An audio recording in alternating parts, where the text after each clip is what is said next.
Hello' guys welcome back to my YouTube channel. তো বহুত দিনৰ মই ভিডিঅ' বনোৱা নাছিলোঁ। আজি ৰমেন ভাইক হঠাৎ ৰাস্তাত লগ পালোঁ আৰু ৰমেন ভাই বোলে কিবা এটা কিনিব যায় বুলি মোকো লগ ধৰিল। মই ইয়াত এনেই আছিলোঁ, এতিয়া কাৰণে ময়ো যাম বুলি ভাবিছোঁ আৰু এটা ভিডিঅ' বনাম বুলি ভাবিছোঁ ৰমেন ভাইৰ লগত। তো কি কিনিবা যাবি?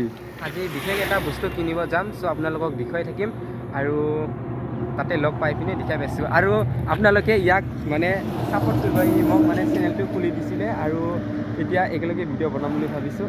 চ' ইয়াই ডাইৰেক্ট ৰমেন ভাইৰ লগত ডাইৰেক্ট তাতে দেখুৱাম আপোনালোকক কি কিনে, এতিয়া ময়ো নাজানো। এয়া য়েছ।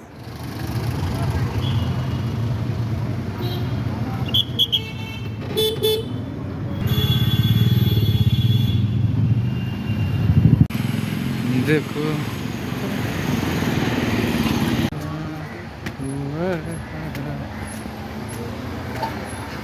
এই গাইজ ফাইনেলি জেগাত আহি পালোঁ। ৰমেন ভাই আইফোন ল'ব। আজি আইফোন 12 ল'ম বুলি ভাবিছোঁ আৰু পিছত দেখুৱাই আছোঁ আপোনালোকক। মোবাইলটো প্ৰথমে চাই ল'ব, ছেকেণ্ড হেণ্ড ল'ব। তাৰপিছত আহি আছে মোবাইলটো লয় নে নলয়, ফাইনেল ডিচিশ্যন হোৱা নাই। তো ৰখি আছোঁ আমি মানুহজন অহালৈকে। তো ইয়াত ইফালে মোবাইল দোকানত আহি পাইছোঁ আৰু মোৰ সিদ্ধান্তই ফাইনেল ডিচিশ্যন। ল'ব বুলি কৈছে। এতিয়া মোবাইলটো কণ্ডিশ্যনটো চাই কিনে কেনেকুৱা দাম কি চিষ্টেমত গোটাইখিনি আপোনালোকক পিছত কৈ আছোঁ।